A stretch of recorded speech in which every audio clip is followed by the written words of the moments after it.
Welcome to the Human Capital Innovations Podcast, your go-to source for personal, professional, and organizational growth and development.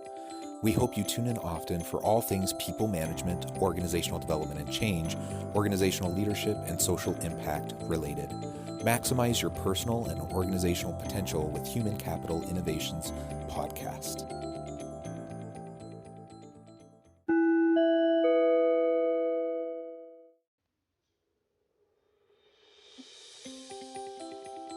Welcome to the Human Capital Innovations Podcast. In this inspiring TED Talks HCI podcast episode, I explore Brooke Deterline's recent TED video, Creating Ethical Cultures in Business.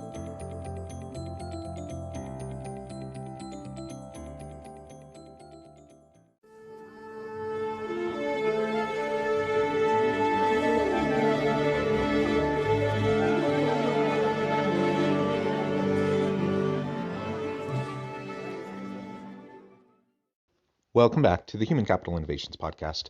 It's great to be with you again today for this inspiring TED Talks HCI podcast episode. Today I'll be exploring Brooke Deterline's recent TED video, Creating Ethical Cultures in Business.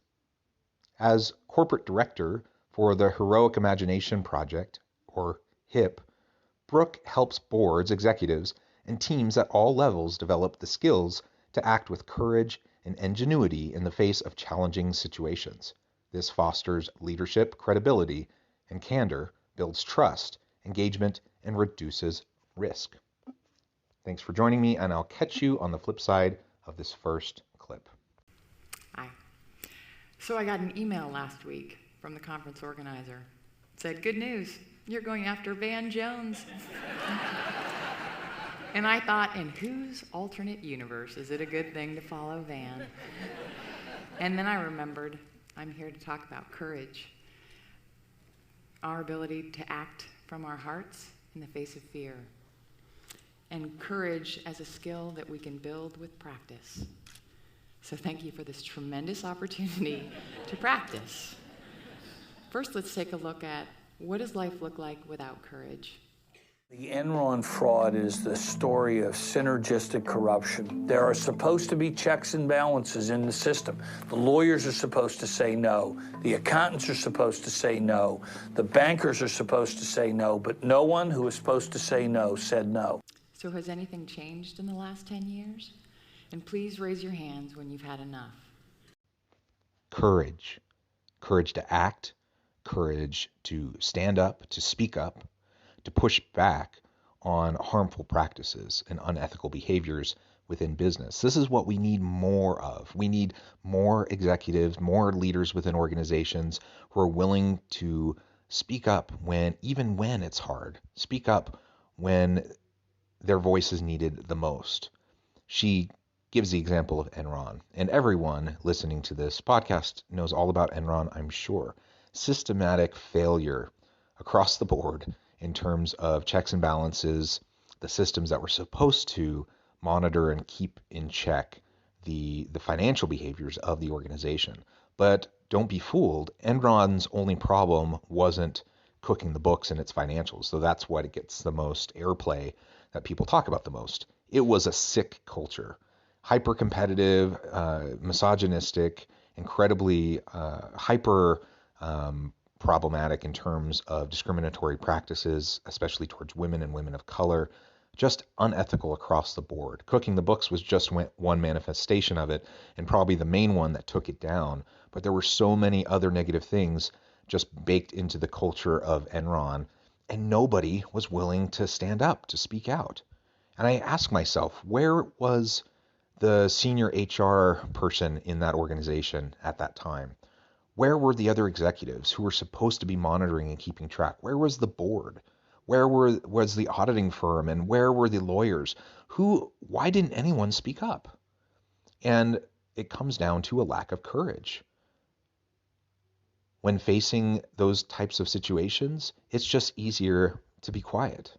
It's easier to think somebody else will speak up and to outsource your own responsibility because you can just assume someone else will. Well, we know from research that usually no one else will. If you know about something that needs to be addressed, you have to speak up. So she starts to lay out the importance of courage. And she asks the question, who has had enough? And I don't know about you, but I've had enough. I'm sick of corruption. I'm sick of unethical leaders.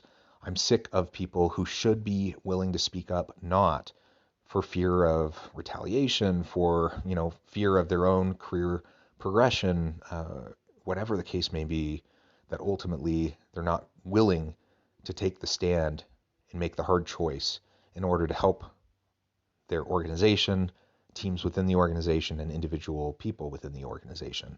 Not to mention other stakeholders, the environment, consumers, who also get exploited through unethical behaviors of corporations. We need the courage to speak up. Yeah, me too. And it doesn't have to be this way. What if the people in these circumstances had the courage and the skills to act on their values in the face of fear? I met a man who did, in exactly one of those types of circumstances. We'll call him Ted. He found an illegal trading ring in his department, and he didn't know what to do, so he did nothing. And as the days passed and the stress built, he decided he would have to quit. He confided in his friend in another department, and his friend said to him, "If you went into the system, could you find the program?" And Ted said yes. And his friend said, "Then you have no choice." And what Ted says is he was reminded of who he was, of his values in that moment reflected by his friend. So he came forward and justice prevailed. It doesn't have to be this way. If we have the courage to act on our values in the face of fear, we can speak up and speak out.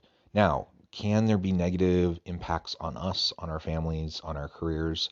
Certainly. Is that the end of the world? I don't think so. And when we're talking about wide-scale fraud, when we talk about the Enrons or the Wells Fargos of the world who are perpetrating fraud that negative impacts so many people, how could we look the other way? Because it'll hurt, potentially, it will hurt us and our family. Do we care at all about all the other hundreds, thousands, millions of people that also may be hurt if we do nothing?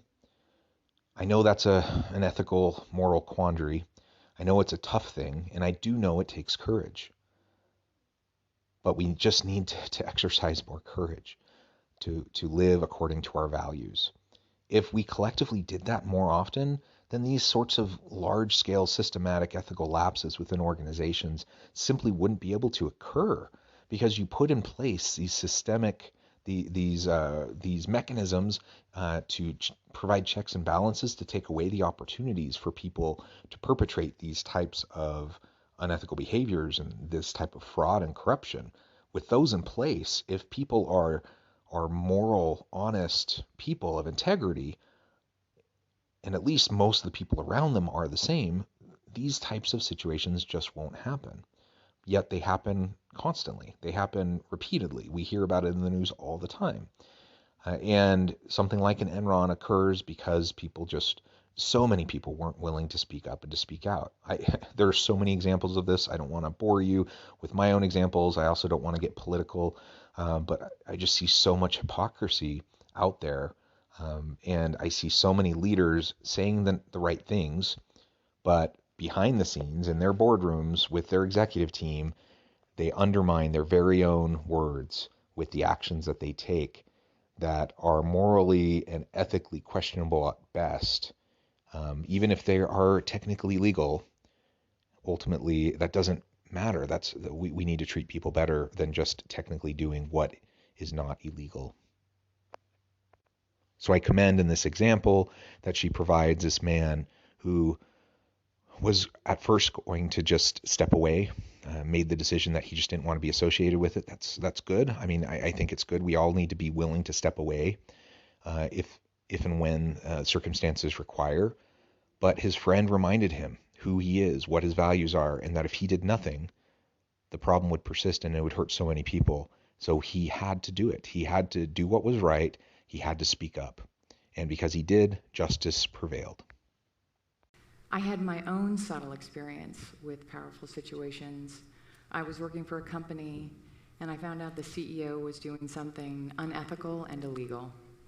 So I called a meeting with my boss, the CFO, and his other direct reports in a scenario that looked shockingly like this stock photo, and went to deliver the news, and I knew he would struggle.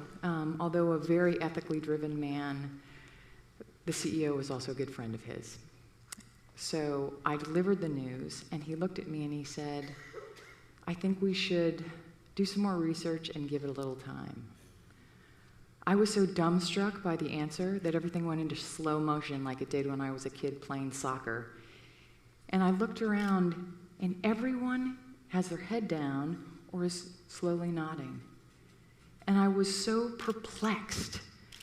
I know these people, they're good people, and the last thing you want to do is put more time between when you know and when you say in a circumstance like this. So I was confused, but the humbling part of the story for me is then my thought process goes to, maybe we don't have to do anything. Maybe it isn't such a big deal.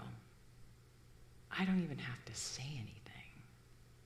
And then I was given a gift. The CFO was called out of the room for a minute, and in that moment, I remembered, this is one of those moments. This man hired me because he believed in me.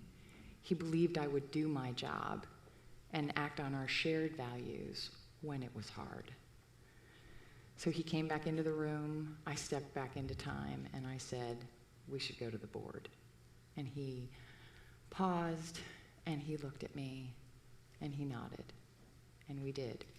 But what I will never forget is that I am, and we all are, vulnerable to situational influence all the time. It's just natural human wiring. I really appreciate her example that she shares, and she's right. We're all vulnerable. So we can all sit here thinking, oh, if I was there at Enron, or if I was there at Wells Fargo, I would have spoken up. I would have stood up to the corruption, to the unethical behaviors. She found herself in that her own situation, and she had to make a decision. She decided to step forward to go and talk to the CFO and to raise the issue. But then the situational pressures were such that even then she knew what needed to happen. She then started to think, well, does this really need to happen? Do we really need to press this? Can we just wait? Luckily, she had a moment to pause, to think, to reassert her commitment to doing the right thing, and she was able to move forward to bring the issue forward and push on the CFO to make sure that they went to the board and talked about the corruption and the fraud of the CEO. But just as easily, either she could have found herself in the same situation and not brought it to the attention of the CFO in the first place, or she could have gone to the CFO, and then when the CFO said, let's just wait and see, she could have said, okay. She could have just caved to that influence of the CFO, or she could have simply, in a lackluster kind of passive-aggressive way, done kind of the bare minimum to do the organization's due diligence around the concern, the unethical behavior that she found out, in order to tidy up, potential liability that the organization may have if it came out that they knew about the behavior of the CEO. Organizations do these types of things all the time, and legal compliance is important. Making sure that we're crossing our T's, dotting our I's is important, but just going through the motions so that if and when we end up in court, that we can have plausible deniability or claim that we did everything we could, even though we knew we didn't. That's just not enough. We need people to have the courage to stand up. And she did, thankfully. And they were able to resolve the situation. I've found myself in similar situations many times. And I would like to say that I'm always the most courageous, but I'm sure that's not true. But I can think of a few examples where I knew for certain that if I spoke up and I pushed, that it could potentially hurt me with the organization. It could potentially hurt advancement opportunities in my career. But I spoke up anyways. And when I was dismissed, I spoke up again, and I became a bit of a pest about it. when I was dismissed again and again, I continued to reach out to broaden the net of people who were aware of the issue, because the key executives in the organization didn't care. They didn't want to address it. They didn't feel like it was a problem worth their time or attention. Eventually, I was able to help enough people in key positions in the organization understand the real problem, the depth of the issue at hand, and they ended up reversing their decision. If I hadn't spoken up, it certainly wouldn't have changed, but I had to push. I had to push repeatedly with many people over weeks in order to get things to come forward. And I'm not saying this to pat myself on the back. I'm just saying this to illustrate, again, along with her illustration, that it is hard. I did pay a price, very much so. I think my reputation in certain corners of the organization went up because people saw me as authentic. They saw me as a person of integrity. They saw me as a person willing to speak up and speak out. But within the top leadership of the organization, they have henceforth seen me as someone who's a problem, who isn't a team player, and so on and so forth, all the euphemisms that leaders sometimes throw out there. We can do better. We need to do better. I'm nothing special, but I did find myself in a privileged position where I could afford to speak up, even if they did their worst and tried to hurt me, that I knew that I was at least somewhat protected. And if I didn't, who else would? And so I did. And luckily, it at least for the most part, worked out.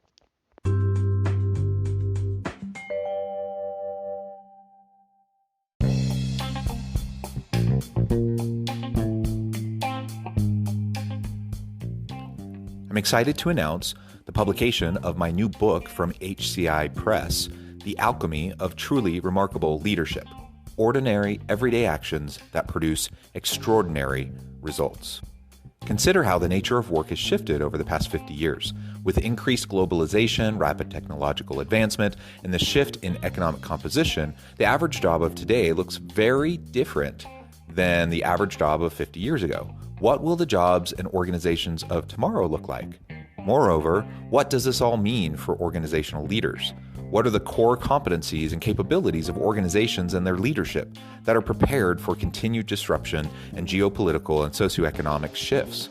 Regardless of what the future holds, increasingly, leaders need to be socially minded, data-driven, decisive, champions of talent, and disruptors of the traditional notions of leadership, teams, organizations, and work. The Alchemy of Truly Remarkable Leadership will help you to explore your own leadership competencies and capabilities and consider ways to apply and implement them into your workplace and personal life.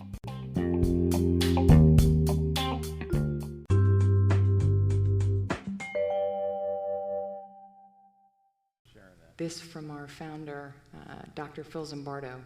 He found this out in 1971 when he conducted the famous Stanford prison experiment that showed that even the most ethical and compassionate among us can easily betray our values in the face of a challenging situation. I won't make you raise your hands for this one, but think back over the last 6 months. How many of you have been in a situation where you thought, someone should do something, or I should say something? And think of the subtle ones, because those are often the ones that get us. And you and no one else did anything. It's natural. It's a natural human tendency to be a bystander, to follow a leader or a group that we know is doing something wrong for a sense of acceptance or a sense of security. The good news is we get to choose. But it's even harder for us in business to do the right thing. Research out of Harvard on ethical fading shows that when we're focused on operational objectives and you throw pressure on top, sound familiar? The ethical implications of our acts will fade from our minds. Pay attention when people say, this is business. Find out what they mean when they say that. Ethical fading. The ethical behaviors of our actions will fade from our mind. Couple that with the bystander effect, that most people will follow a leader, even when that leader is doing unethical things, or they'll be willing to just stand by because they think someone else will do the hard work of speaking up. It's why we see atrocities happen all over the world, human rights violations, exploitation within organizations, corruption, fraud, all of these things. Most people are generally good people. They would never do anything like that themselves, but they just stand by and watch while they see atrocities happen because of the bystander effect. And because of ethical fading, once you're in business, it's even harder because we're operationalizing all these different tasks that have to be done. And we just think about the efficiencies and effectiveness of what we're doing in our tasks, not necessarily zooming out and taking the big picture look at the implications of what we're doing or how it might impact other stakeholders.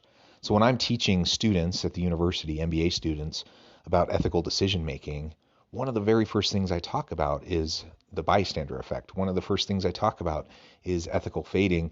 And then we talk about stakeholders. We talk about unintended consequences. We talk about do no harm. We talk about making sure that we look from a systems thinking perspective at all of the things that we're doing within an organization so that we can see truly what the impacts are or might be of our actions. Our good intentions aren't enough. Even if we have good intentions, we have to be willing and have the courage to speak up, to speak out, and to really think thoughtfully about our actions, their consequences, and then make reparations and apologize if and when our actions are harmful to others, even if that wasn't our intention.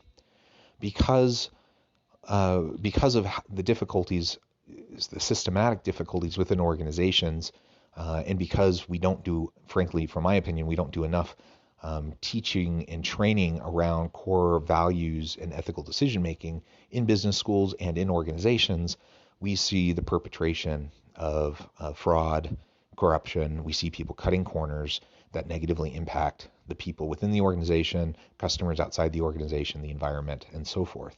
And we can do better. So now the good news is we get to choose. Between stimulus and response, there is a space. And our work is about using that space to get us to reconnect to our values, to our hearts, to our natural wisdom, to act courageously. The kids in our program call it the magic pause button. The way we do that is we use something called social fitness training. It was developed over 25 years by Dr. Lynn Henderson. And the great news about it is with practice, we can actually retrain our brains to override our natural fear response to act consistently on our values in the face of fear. Start to think the key aspects of her work to remember. Start to recognize your patterns. Where do you stand up easily and where do you not? Once you know your patterns, practice the situations that scare you. We call them social flight simulations. And just like with pilots, if you practice with some level of fear, it creates the muscle memory so that when the actual moment arises, you can act in the way that you've practiced. You start to use that shot of fear or adrenaline as your cue for mindful action versus avoidance. In neuroscience, they call it priming the brain. So how do we foster these ethically courageous corporate cultures? Become a pattern interrupter. Start to interrupt your own patterns. Create your own pause button. Create it for your teams in your organizations. I think if we can all agree, if we look at the challenges facing our economic system, our political system, and the world at large, we're going to need a bigger pause button. What I also know by our work is that we're all born with the innate capacity for courage. It's a choice, one I hope we'll all make, and it matters. Thank you. We need to foster ethically courageous cultures within our organizations. We need to encourage our people to exercise that kind of courage. We need to reward people for speaking up and speaking out, for highlighting the problems before they become bigger problems. We as organizational leaders have to be able to set up the systems, the practices, the training, the onboarding, the performance management, all of the culture and the systems that go into perpetuating the healthy type of speak up culture that we desire. We need courageously ethical organizations that aren't going to cut corners, that aren't going to exploit the people in and out of the organization, who aren't going to exploit the environment. We need to do cognitive priming. We need to make sure that our people take the time to pause, to think about the implications of what they're doing. And we need to make sure mechanisms are in place for them to speak up without fear of retaliation or retribution, that they can really focus on the need and then address it. The reality is, the more barriers to ethical decision making and courageous ethical culture that we create, the less we're going to see of it, because it does take courage. Ultimately, people are sticking their necks out. They are putting themselves out there, and it is difficult. So we need to reduce the fear to the extent possible, and then encourage our people to be courageous. Encourage our people to face their fears. Encourage our people to have a plan B in case, worst case scenario, they really do find themselves ostracized within the organization and they have to move on, go somewhere else. But if we're a healthy organization, we will want that. We'll want that for ourselves. We'll want that for our people. We'll want that for leadership up and down the line of the organization. I really appreciate this TED Talk. I think she does an excellent job of laying out several of the prime and just vital principles around courageous ethical decision making. Many concepts that she shares here that we all need to be thinking about, and we need to find ways to implement into our organization. I encourage everyone listening to think about your team, think about what you do, think about your willingness to speak up and to speak out, think about how you create a culture of psychological safety that encourages your people to speak up and to speak out. Think about what we can do better. Where are the gaps? How can we improve? I think pretty much all of us can improve. I think pretty much every organization can improve. And until we stop seeing all of these atrocities in governments and organizations and communities across the world, that means we have a lot more to do. Thanks for joining me for this episode of the Human Capital Innovations Podcast. As always, I hope you can stay healthy and safe, that you can find meaning and purpose at work each and every day, and I hope you have a great week.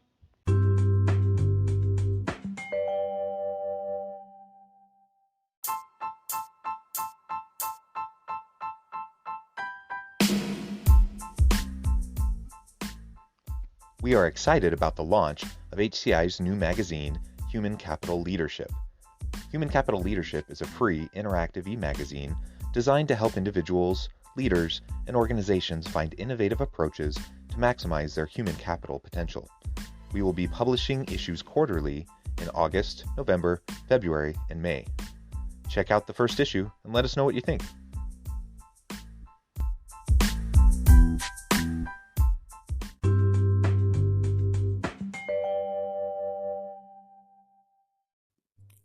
Thanks again for joining us for this episode of the Human Capital Innovations Podcast. I hope you stay healthy and safe and that you have a great week.